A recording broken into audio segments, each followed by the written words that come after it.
Hi, Amber. Hi, Megan. Welcome to Bad Movies Rock. Thank you, Megan. Megan, welcome to Bad Movies Rock. Winter is really annoying sometimes. Oh, yeah. And specifically, why so, Amber? Okay, so you know how I live in the Northeast? I do know this thing about you. And it's cold here. Mm-hmm. And then when it rains, instead of raining, it snows because it's cold here. Yep, that's what happens. And then there's just snow everywhere. And then because it's dangerous to drive on the snow, they put like salt and they put sand on the road.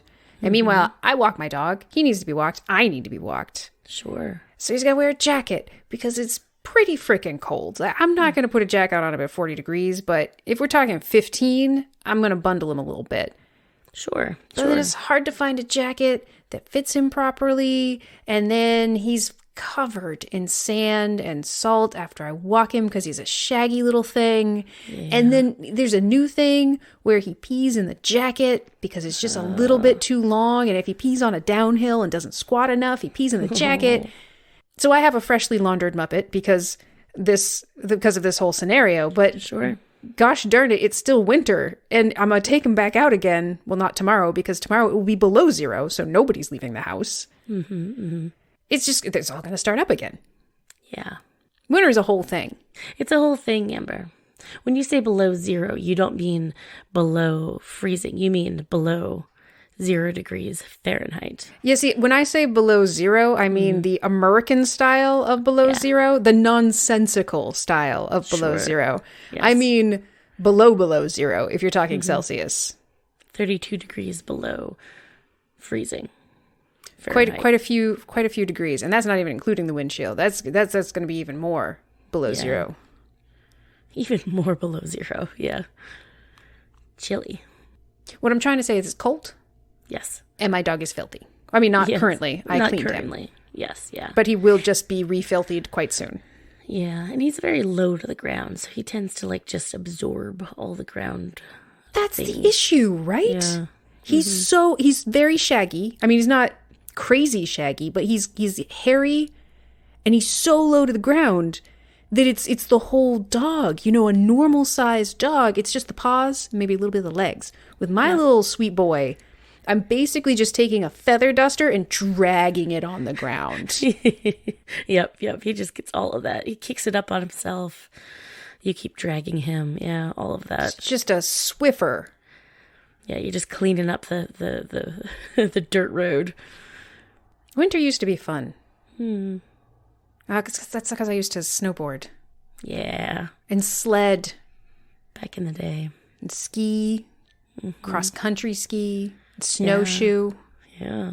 You know, a fully functioning body is a thing you really miss. Sure. Yeah. It makes it much more of a bummer when you can't enjoy any of the outside things that come with snow. It's so true. You know what also can make it hard to enjoy things, Megan? What's that, Amber? Poor mental health. That's true. Yes. You know, it's hard in the good times. It's even harder in the bad times. Megan, what movie did we watch? Amber, we watched The Hitman's Wife's Bodyguard. Interesting. I would not have assumed that such a thing would in any way be connected to my decision to talk about mental health, but oddly enough, interesting. Super duper related. Yeah, it really is, which is strange for a movie like this, but here we are. In fact, as far as I'm concerned, this is mostly an examination of childhood trauma and the resulting poor mental health in adulthood without, proper treatment, therapy, and care. Yeah, I think that's a very good read on this movie, Amber. Yeah, agreed. Megan. Amber, what's this movie about? Are you prepared to play? Which is which? Which is which? Yes, I am. I will throw at you a Metacritic, an IMDb, an Amazon, and an Amber synopses not in that order, and you, madam, will tell me which is which. I think I'm ready. Then let us begin. The Bodyguard, Michael Bryce, continues his friendship with assassin Darius Kincaid as they try to save Darius's wife, Sonia. That's it? Oh, yes. Okay. Moving on. The world's most lethal odd couple, Bodyguard, Michael Bryce, Ryan Reynolds, and Hitman Darius Kincaid, Samuel L. Jackson, are back on another life-threatening mission. Still unlicensed and under scrutiny, Bryce is forced into action by Darius's even more volatile wife, the infamous international con artist, Sonia Kincaid, Salma Hayek. As Bryce is driven over the edge by his two most dangerous protectees, the trio get in over their heads in a global plot and soon find that they are all that stands between Europe and a vengeful and powerful madman, Antonio Banderas. Excellent. That is extremely accurate. The world's most lethal odd duo, Ryan Reynolds and Samuel L. Jackson, and an international con artist, Salma Hayek, race across Europe to stop an evil madman, Antonio Banderas. Okay. Just really took kind of like the high notes from the long one and just smashed them together. It's a little, yeah. Mm-hmm. Married murderers Sonia and Darius Kincaid, Hayek and Jackson, psychologically and physically torture disgraced bodyguard Michael Bryce, Ryan Reynolds, a man that has saved both of their lives, while learning of Bryce's childhood trauma and abuse at the hands of his toxic stepfather, Morgan Freeman. Also, they save Europe from Antonio Banderas. Excellent. Okay, interesting. Megan! Yes, Amber. Which is which? Okay, I'm going to go with IMDb, Metacritic, Amazon, Amber. You're freaking me out right now. Is that right? You're freaking me out right now. That is upsetting. That is upsetting. You were getting too good at this game. Why are you even still playing it? Yay, it's like me and picking the dares, Amber. It's so true. Your destiny skills translate over into your ability to play which is which. What gave me away? What did you call them? Married murderers. Married murderers. Was anything in my summary inaccurate? No, it was a perfect summary, Amber. Frankly, I would think to my mind, probably the most accurate of the summaries. Yeah, absolutely it is. Yeah, I don't know why they're so mean to poor Ryan Reynolds, who has saved both of their lives. He has literally taken a bullet for both of them. Mm-hmm. But it's just that, I mean, the Amazon one is fine, but they're not really intentionally racing across Europe to stop an evil madman. They're sort of... No, they're kind of... That is happening. Yeah, they kind of happenstance into it almost. IMDb suggests that he continues his friendship with the assassin. That's not really true. No, that's not really true. You're right, yeah. Nor are they trying to save Darius's wife. No, she grabs him to save... Yeah. So the wife grabs the bodyguard to save the assassin. I guess eventually they go to save her. At the very end. Yeah. Well, Amber, those were beautiful, and I love them very much. And what do the critics say about this movie? Yeah, not happy. 32 for the critics and 55 for the users on Metacritic. Okay, interestingly, it's 27 for the critics on Rotten Tomatoes and 79 for the audience score. Oh, boyo. That's, in my opinion, too high. That's a bit high. Yeah. 27's too low, I think, but yeah, 79's too high. 27's pretty angry. At 32 seems pretty angry too. I would say like 40. Worst. Yeah, this is a 40 45? At worst. Yeah. Yes. It failed, but it didn't fail to show up and write its name on the paper. Yeah, exactly. Mm-hmm. And it wasn't like grotesquely upsetting in any way that I can think of currently. No. Yeah. Misogyny, racism, like just in general, it didn't do the most of the terrible things that it could have done. Yeah, exactly. It was certainly benign in every way other than, ultra violence, but come on. But sure, the hitman's wife's bodyguard, come on. You know what you're getting into. It's going to be ultra violence. Yeah. For the most part, I have to say, I don't disagree with what they're saying. I agree, Amber. Yeah, the critics for the most part are right on here. They really are. This one was maybe a little bit harsh. Here comes Hitman's wife's bodyguard to test your faith in all of these stars and in humanity in general. Oh, that's a bit much. That's a little bit much. This isn't bad. I mean, okay, it's bad, but it's not horrible. Mm-hmm. We watched Bad last night before watching this one. We'll talk about that at some later date. Mm-hmm. This isn't committing any of our cardinal no-no sins, and it's not committing the most recent Ryan Reynolds no-no sin of, wow, this is some bland bullshit. It's just boring as all hell, yeah. Mm-hmm. It's just not good. There's not a lot that stands out. The choreography isn't that great. The action really does just seem to be mostly violence and headshots. And Ryan Reynolds just goes, like, never cleans himself up, essentially. Just is covered with a little bit of gore most of the movie. Yes, which plays into, he's just kind of a sad sack, like a hapless sad sack this entire time. And is sort of a whipping boy sad man, both psychologically and physically the entire movie. Whereas Samuel L. Jackson, rather than being kind of his cool guy counterpart, is just fucking there. Yeah. Samuel L. Jackson showed up. Yeah, it's surprising because I don't feel like there's many Sam Jackson movies that he's not fully present in, and I feel like this is one of them where it's just like, oh yeah, recalling back, Sam Jackson was in this movie. And him and Ryan Reynolds were one of the things that made the first movie so much fun, and it's just not there, this one. As two of the synopsises referenced, they're the odd couple, the odd duo, the lethal combine. They're not in this. Selma Hayek does show up in a way that is memorable. She is, and again, the critics mention this. She's there, she's game, she's given it her all, she's bombastic, and the character they gave her is pretty one note. Yeah. A little off balance, chaotic, super violent, foul mouthed. Yep. There were a couple of memorable lines, really just the one in the beginning that she says, but not a particularly interestingly written character. Yeah. But she's fucking game. She is game. Yeah, she's in this movie for sure, which is, yeah. And then Ryan Reynolds, and the critics said this too, they're saying all the things I was thinking this time. He plays the same guy he's been playing in several other movies, and that's not necessarily a problem for me. I like his brand, but it needs to be done cleverly and actually have some fun and some puckishness and some silliness. And he as an actor, does actually have quite a bit of range. Yep. So he can do a lot.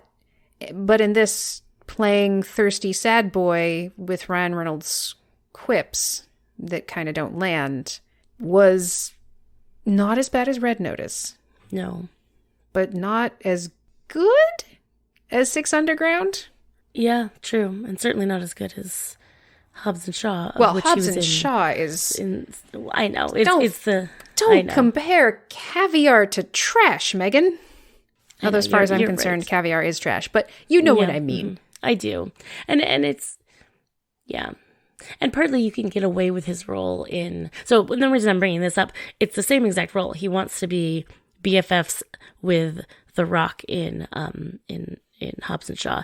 And in this one, he just wants a friend, and he calls Sam Jackson his BFF at one point.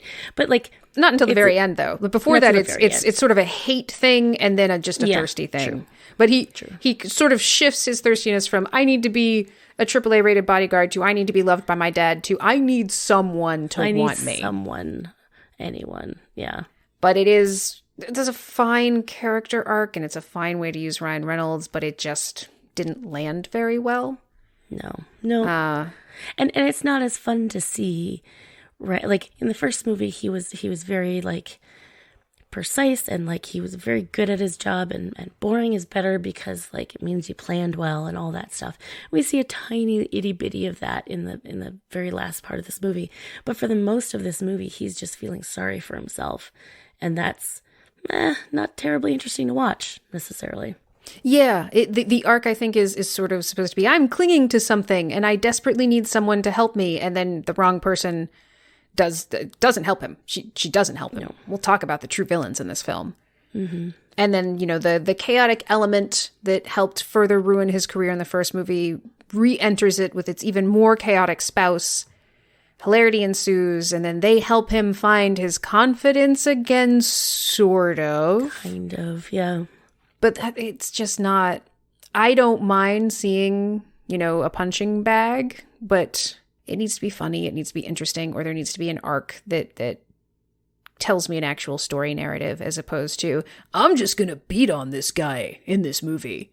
Yeah. Look at how beat up he is. He's still beat up. And now at the end, yeah, he's still getting beat on. Yep. Which is the director, who Patrick Hughes, essentially this seemed to be the goal of the movie for him. So this is through IMDb. Ryan Reynolds in the sequel returns to the role of the bodyguard, much to the malevolent delight of director Patrick Hughes, who said, "Poor Ryan just goes through the absolute ringer. Michael's suffering no matter what he does. If the first film put him in therapy, then this one's going to put him in the hospital. I want him to be hit by a car, run over by a boat, punched in the face, shot, stabbed, burnt, and drowned." Hughes continued, Ryan Reynolds has got it all. He's hugely talented, just gorgeous looking. Maybe that's why I just loved any stunt that hurt Ryan. You're not allowed to hurt people in real life. That's just wrong. And besides, he's my friend. But apparently, when you make a movie, you can just put it in the script and you can hit them with a car. Oh my God. I don't think Patrick Hughes is okay. This movie is a cry for help or an admission of something. Like, that's some straight fucking Fight Club shit. I wanted to destroy something beautiful. Yes, I was absolutely. jealous of this pretty thing, so I beat it to death. Only that's illegal. So I did it with the magic of movies. So I put into a movie. I hit him with a car multiple times. Amber, he's my friend. I literally made it so his dad not only hated him, but wanted him dead. Mm-hmm. I made him kill his own father. Yep. Even his therapist hates him. Yes. Yep. Wow. They're friends? Well, according to Patrick Hughes, they are. I think Ryan Reynolds maybe needs to consider a restraining order. Yeah, most likely. This is some dark fantasy shit happening right now in front of us. Maybe that's why it's so not something I can connect with. Yeah. Well, Megan. Yeah, so there you go. Yes, Amber. Mm-hmm. Turns out we agree with the critics. I guess we can move past this point and talk about the film its own self. Yeah. So, Amber, you were talking about the bad guys, and it seemed like in your summaries there that the bad guy was Antonio Banderas. Is that not the case? Well, Antonio Banderas does play a Greek man named Aristotle Papadopoulos, who does want to destroy Europe because they're being mean to Greece. Yep. The MacGuber in this one is a drill with a diamond head that can drill into the power source of all of Europe. Well, technically, the MacGuber is the virus. Oh, the virus. Yeah, you're right. The virus. It's a few things. There are a few MacGubers to accomplish one MacGuber goal. Essentially, there's a MacGuber goal. Yes. That involves a diamond tip drill, a virus, and finding out where to drill to get into like the infrastructure network of all of Europe to shut it all down.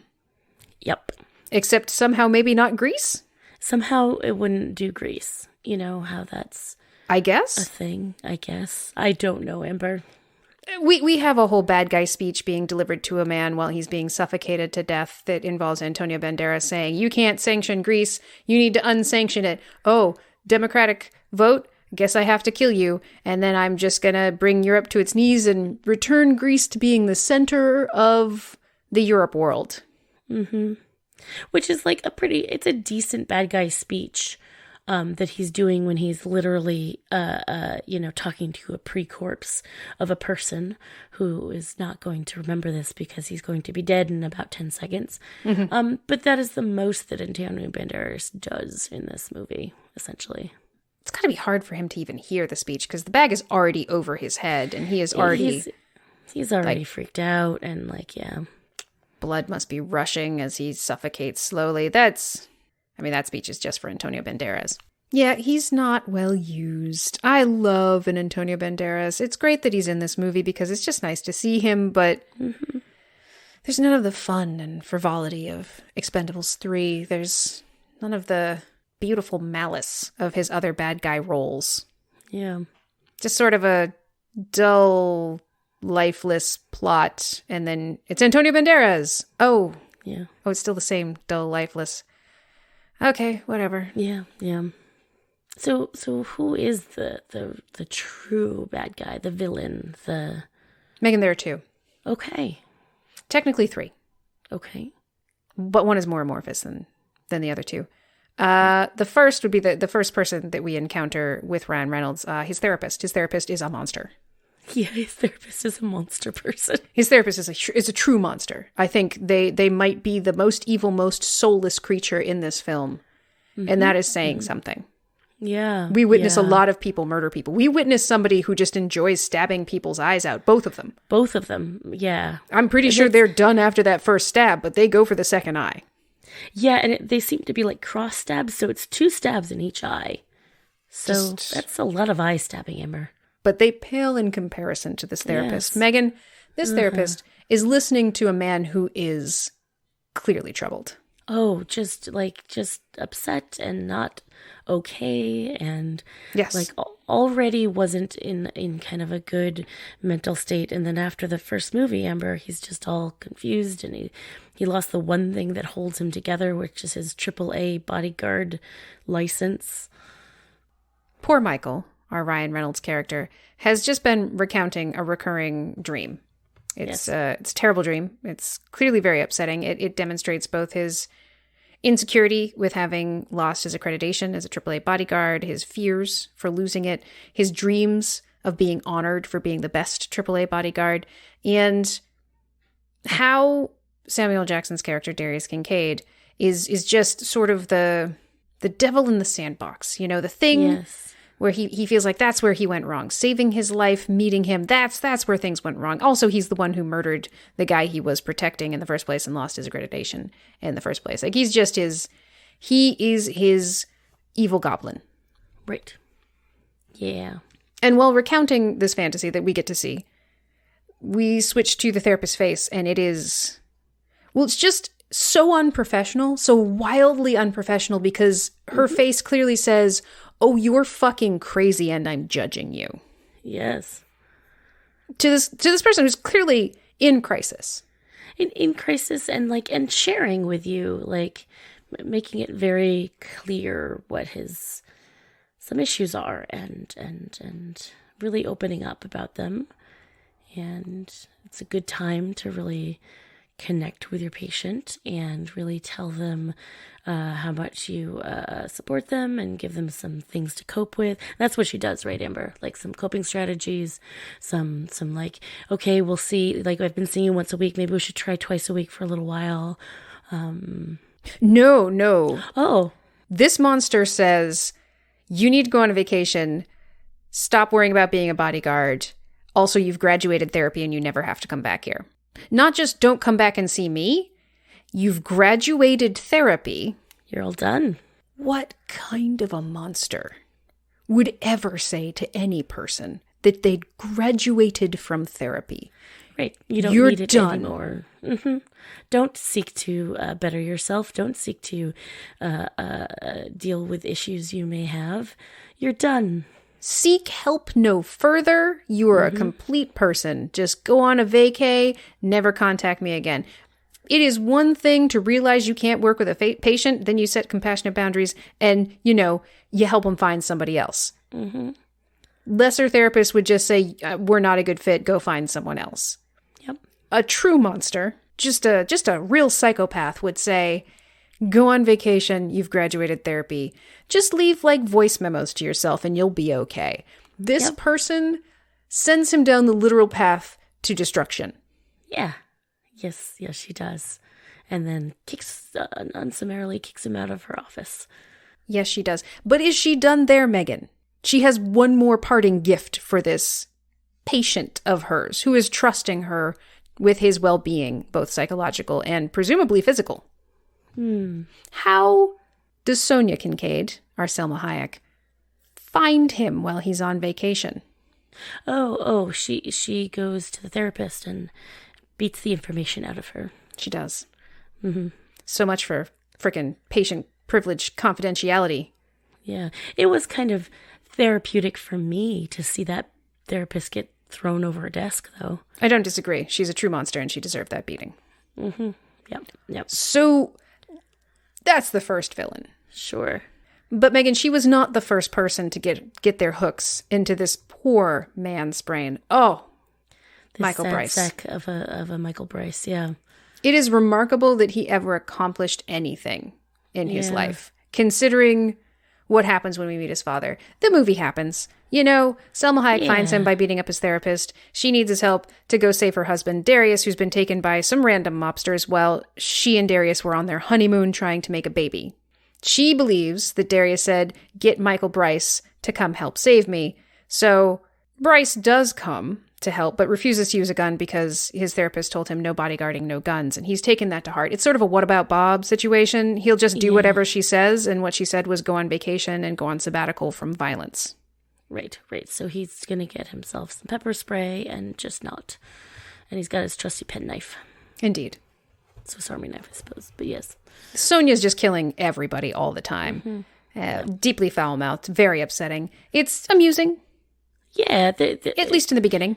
It gets, there's a lot of it, and it kind of doesn't reach any kind of different, like it doesn't, you become accustomed to it, and it becomes less funny as the movie goes on. It's true. One of her first lines, and I would say her best horrifying line, and then from there it's sort of just more of the same, but not as clever, is when she first encounters Ryan Reynolds, Michael Bryce, and he informs her that he is on sabbatical while bullets are flying. And she says, "I'm going to put on my strap-on and fuck your dreams until they become your nightmares." And he responds, "Your mouth needs an exorcism." That's probably the best exchange in the movie. Yeah. It's that they sort of just play on that exact same. She says something horrifying, he responds to it, but it's not. It's rarely that good. Right. It's pretty much the best one. Yeah, and it's repeated many times through the film, yes. Pretty basic formula. Yeah. Upon saving Darius, unfortunately, Bryce realizes, geez, he said anyone but Michael Bryce. Oh, man. He did not want Michael's help in the least. Yeah. He's unwanted. That's so sad. That's so sad. Unwanted, Amber. Man. Unwanted. Unloved. And then they get wrapped up in some bizarre Interpol plot. We can talk about that later, where they have to go and do a thing because the guys that they just killed were supposed to go and do a thing because they were informants, and now he has to be an informant. All three of them have to stay together and accomplish a goal, which they sort of accomplish, but also sort of don't. And then it's all very pointless. But ultimately, as they continue to fail, they find themselves near Tuscany. Tuscany. If Ryan Reynolds didn't want to go to Tuscany, that's the last place. His therapist said, maybe you ought to go to Tuscany on vacation. And he said, anywhere but Tuscany. We finally learn why. It is the place where his father lives. Oh. And unfortunately, at this stage in their adventure, Salma Hayek has a briefcase and a bracelet that will explode if they don't get it to the buyer or get the bracelet off of her arm. And so they go to his father, who is himself a AAA rated best bodyguard in the world legend. Yes. And also the second villain of this movie. Right. And also Morgan Freeman. I do love a good Morgan Freeman. Yeah, pretty great. This might be one of his most evilest roles, aside from Unleashed, where he was, a murderer. Oh, yeah, Unleashed, he definitely murdered that couple. Definitely murdered that couple. Yeah, Hundo P. But in this one, we find out that he's been psychologically abusing his stepson, Ryan Reynolds, Michael Bryce, for basically his entire life. Yeah. Michael Bryce's mom was killed in a tragic gelato amusement park accident when he was a mere teenager. Indeed. That would be the third villain, childhood trauma. Yes, indeed. Apparently, a very large man was on an amusement ride. The ride broke. The man bounced into his mother, launching her into another ride where she was torn to bloody ribbons, all because Ryan Reynolds was choosing a gelato flavor and didn't pick it fast enough. Yeah. And we learn this Because when he goes to his father for help, what does the psychotic motherfucker serve, Megan? Yeah, it seems like they're having just a lovely, lovely dinner. And then for dessert, it's gelato, Amber. It does seem so Ryan Reynolds is terrified to go see his father. Yes. But Morgan Freeman shows up. Whose name is also Michael Bryce. He's Michael Bryce Sr. He named Open Arms. What's most important is that you're here under this roof. You're my son, not a bodyguard. They have this wonderful meal, laughing, drinking wine, eating cheese. And then the gelato shows up and Ryan Reynolds takes off. And Morgan Freeman, Michael Bryce Sr. recounts this story of gelato murder.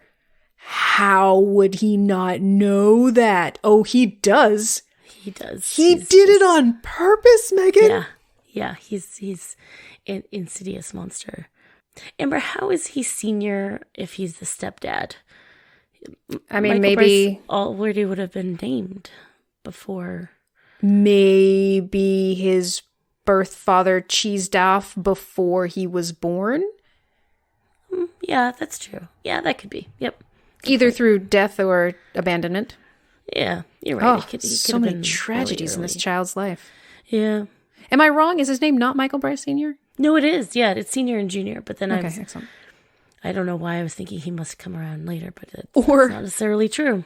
Or when Morgan Freeman married his mom, he was so controlling that he forced her to change her already, named son. I wouldn't put it past him because Megan, this lovely dinner and this whoopsie gelato was not whoopsie gelato at all. It turns out that he's working for Antonio Banderas' bad guy character. He's his fucking bodyguard, Megan.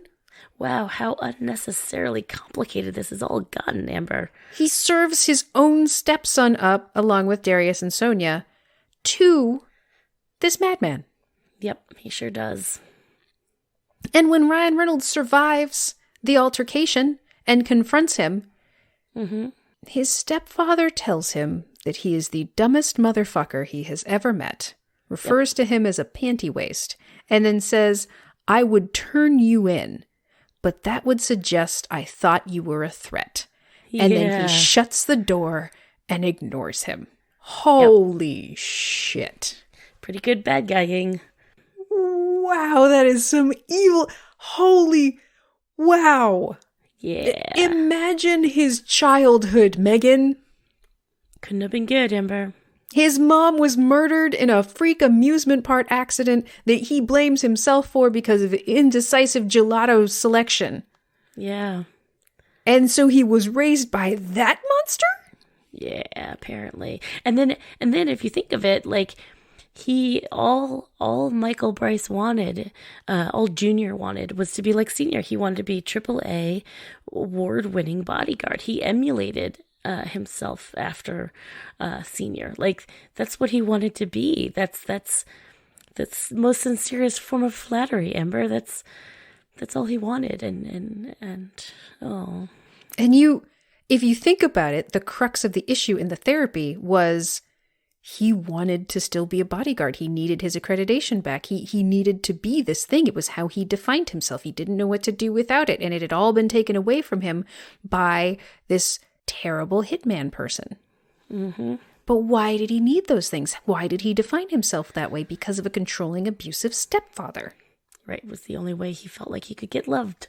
Exactly. And the one person in this scenario that can tell that Michael Bryce Sr. hates his son, and that ultimately everything Michael Bryce does is just a cry for help and a need for parents, is fucking Sonia Kincaid. Which is, that is pretty delightful. Yeah, I do enjoy that. And we learn, Sonia tells Junior how she is no a stranger to childhood trauma because her mom was eaten by a shark. In front of her. She saw her mother consumed. But the difference between Bryce and Sonia is that Sonia is self-aware about her trauma. She knows that it was terrible and that it changes a person. And now the one thing she wants most in life is to have a child with a man she loves because she wants a family. because she lost her own mother. She herself wants to be a mother. She's self-aware about her goals and her needs and her wants. She might be erratic and terrifying and a murderer. Yes, very much so. But she knows the man she loves. She knows what she wants. She goes for it. She's the most fully functioning human being in this movie. And she's the one that Bryce is continually calling crazy. Right. Yeah. When he himself is the one who's floundering with mental health. Right. And she's she might be a lot, but she kind of has goals and she's true to herself. Understands like her childhood trauma. And it's not that it's not there, but she's... Mom was eaten by a shark. Managing it. And yeah. So we essentially have a man in crisis. A man in need of comfort and care. And instead he has 2 murderers. And also has to save Europe? Yeah, that also happens in this film. So Frank Gria's in this movie. He plays Bobby O'Neill. Oh boy, Amber. Yeah. What the fuck is up with Bobby O'Neill, Megan? Well, Amber, he's from Boston and he wants to go back to Boston. What? Why is he in Europe? That's his character, Amber.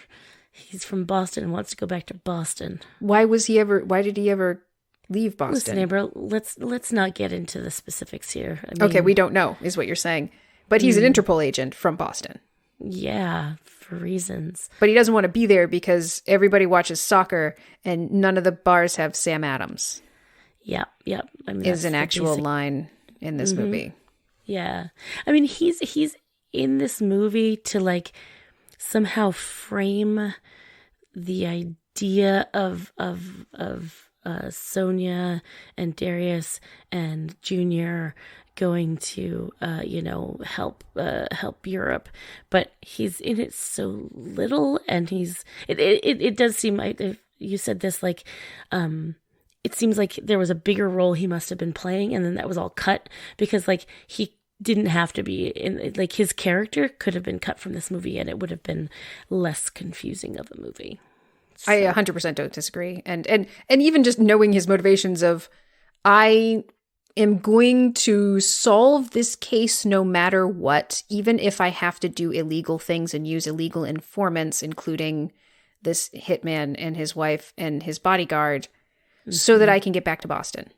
He wants to get back to Boston. He doesn't want to do a good job. He doesn't want to save Europe. He just wants to get back to Boston because Europe sucks, Megan. Yeah, Europe's the worst. And the only way to get back to Boston is to be an American cowboy. Yeah.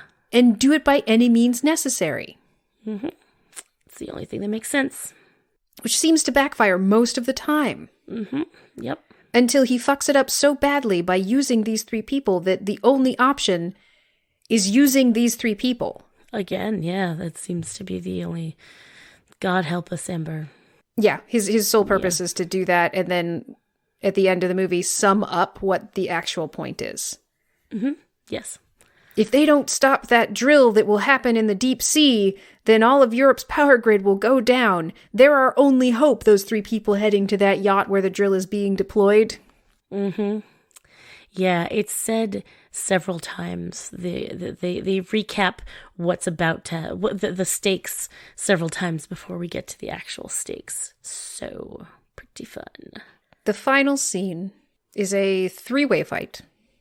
I'm just glad, Amber, that they all had somebody to fight. They all had somebody to fight. We introduced both the concept of literal junior senior. Yep. Luckily, senior is on the boat protecting Antonio Banderas, who we have also learned, Aristotle Papadopoulos, was one of Sonia Kincaid's, who we are told repeatedly she's a con woman. Despite the fact that we never see her acting as a con woman, we're just told she's an amazing con woman. Right. Tell, don't show, Amber. Tell, don't show. Philosophy here. And we are shown in a flashback that he was one of her marks. She sort of convinces him that she has amnesia, but doesn't really, in order to gain his confidence and learn his plans. Yep. So she's also there. And... it's a whole thing. But then there's also another... So, Megan. Okay. Yes, Amber. Earlier in the movie, we're also introduced to a really good bodyguard who's AAA rated and a really good hitman.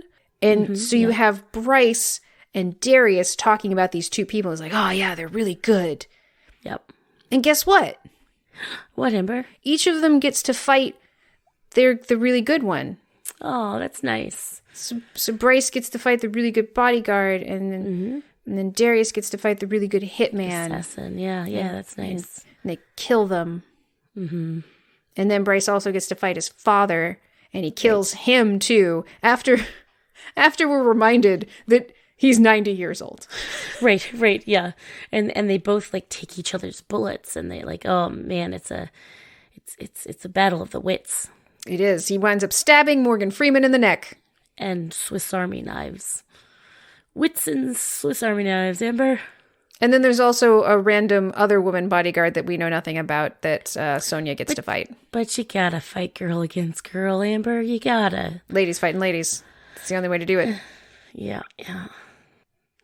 And then Darius also gets to fight Aristotle as well, I believe, right?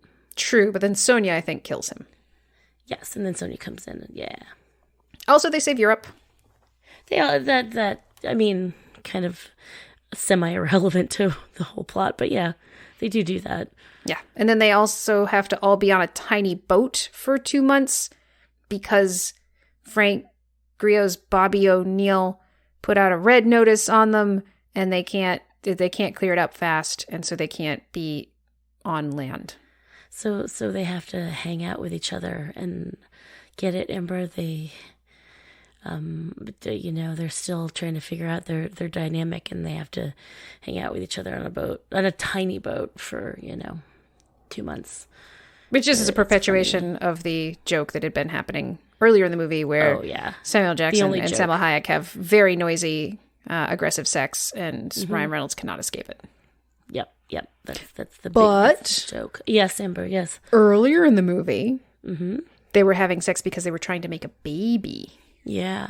But since we learned that Samuel Jackson was shot in the nuts by Ryan Reynolds, he cannot have babies. Yep. So they mention adoption, such that later in the movie, when Ryan Reynolds signs a piece of paper that he thinks is him getting his Bodyguard accreditation, he in fact signed adoption papers. Yeah. And now he is the son of Sonya and Darius Kincaid. Isn't that lovely, Amber? Everybody gets what they want. A family, loving parents, a child. It is a mockery of meeting the needs of this traumatized adult man. Yes. Oh, yes, for sure. I mean, it is nice that she cares about him. Yeah. But that love seems to be what drives him into the sea at the end of the movie. It is, yeah. Yeah, it's kind of a mid-credit scene where, again, Sonya and Darius are having lots of sex, and he just kind of jumps into the water. It's such a small boat, Megan. It's such a small boat. It is such a small boat. Yeah. So, Amber, on the rock scale, regrettable, outstanding, crazeables, or K, where do you put this movie? It's K. Yeah. It's not regrettable. No, it's not regrettable. And I think K sums it up. I can't even think of anything that was out, particularly crazeballs in it. No, the dialogue was fine. The humor was meh. The action was nah. Yeah. Not terrible. The scenes established for Salma Hayek weren't so bad. They were actually kind of, there's some dynamism and aggression that was well articulated, but for the most part it was kind of meh. They happened. Yeah. There's a lot of gags where either Hayek and Reynolds or Reynolds and Jackson would be having kind of a calm conversation, but crazy shit would be going on behind them violently, like that bar fight. Yes. Yep. And they'd sort of just casually sometimes engage in it. It was a frequent trope. It was all fine. Yeah, I would still watch this over Red Notice again, though. Oh, my goodness, yes. Yeah. Megan. Amber. Do you have a niece's story? I do. So I was talking to Dan and Maddie while they were headed back from preschool, and Maddie said, "Can we watch a little bit of Daniel Tiger?" And if you say it, Amber, can we watch a little bit of Daniel Tiger? It's a really pleasing thing to come out of your mouth. Okay. I mean, I'll save that for later when I really need it. Amber. No. Do it. No. Do it. No. Do it. I will not. Okay, fine. I will steal your joy. Can we watch a little bit of Daniel Tiger? Yeah, Maddie is absolutely in the cutest phase of her speech patterns. No, it's really good. Yeah, it's a really good phase. Where you can 90, maybe that's high, but you can understand her most of the time.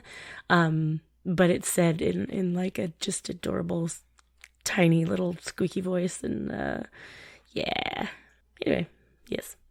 Amber, do you have a recommendation? Yeah, I recommend therapy. Yeah, that's a good recommendation, Amber. I friggin' recommend therapy, which was desperately needed in this movie and engaged in good faith. And oh my gosh, the patient was terribly wronged. Megan, I recommend therapy. I think everyone can use it. I think you don't need to go to it if you think you have a serious problem. I don't think you only need to go to it when you're in serious crisis. I think it is one of the best ways to help deal with the challenges that life throws us and also to grow and change as a person in positive and interesting ways. I think therapy is a very important medical practice. I think it needs to be more accessible than it is. I think it needs to be easier to find a good match because not every therapist is a good fit for you.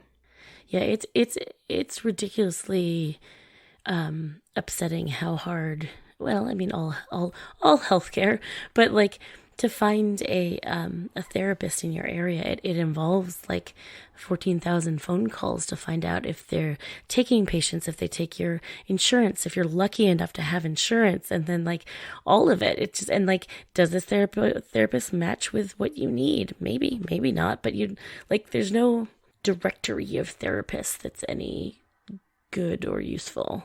I mean, could you imagine getting a cancer diagnosis and then having, your GP say, okay, well, you can go to cancer therapy today and just look for cancer treatment centers in your area. And then, well, the information on it is not necessarily up to date. So you're going to have to contact each and every one of them and see if they're accepting new patients and take your insurance. And then, they might not be a good fit for you. So if they're not, they may have a recommendation for you, but they also probably don't. So then you're just going to have to do the process all over again. And you have to go through what you're going through for a while before you realize that person is just not a good fit. So expect to seek some form of useful treatment in some time in the next, let's say, 6 to 18 months. Yeah, fucking good luck. And to be fair, in most cases, you're not dealing with something like cancer where it is actively murdering you, but a lot of people deal with suicidal ideation and thoughts. Yes. And so it is a bit life and death sometimes. Yeah, there's yes, absolutely. It's not. Yeah, this is I know I've been there. Optional. Yeah, this is not optional. It's life-saving for a lot of people. It was life-saving for me. What I'm saying is, I have engaged in therapy for many years myself. I will continue to do so long into the future. I have struggled with finding therapists. I have struggled with feeling like I deserve therapy or that it's worth the effort. It is always worth the effort. It is an effort that is worth putting in. Ask people for help if you're having trouble finding someone so that the burden isn't solely on you.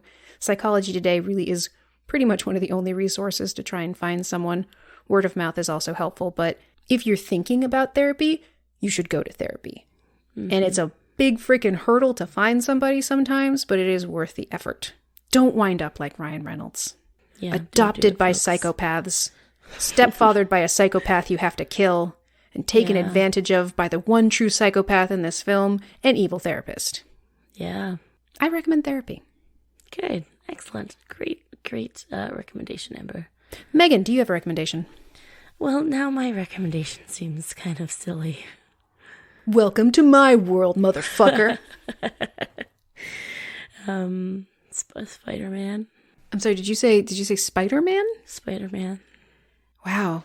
I see a lot of shame in your face. I hear it in your voice, and I feel like that's appropriate. Oh man, this feels nice. Is this what you feel like when you do this to me? Spider-Man. This is tasty. Please, Megan, continue with your recommendation of, I'm sorry, it was Spider-Man? Spider-Man No Way Home. Yes. While I can't actually recommend going to the theaters at this point, at some point it will be at home. And, yeah,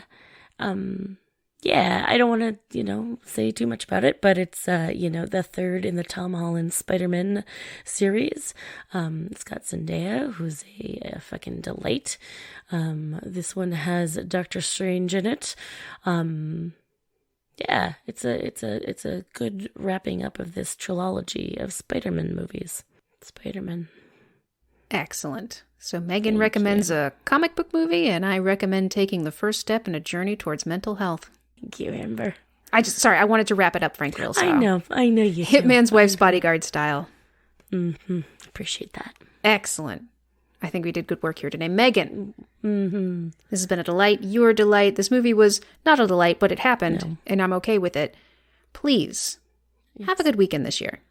Thank you, Amber. And I will wrap this up like I always do by saying, don't waste too many stones on one bird. Did the bird wrong me in some way? I assume you're trying to eat the bird. That's usually how these things go.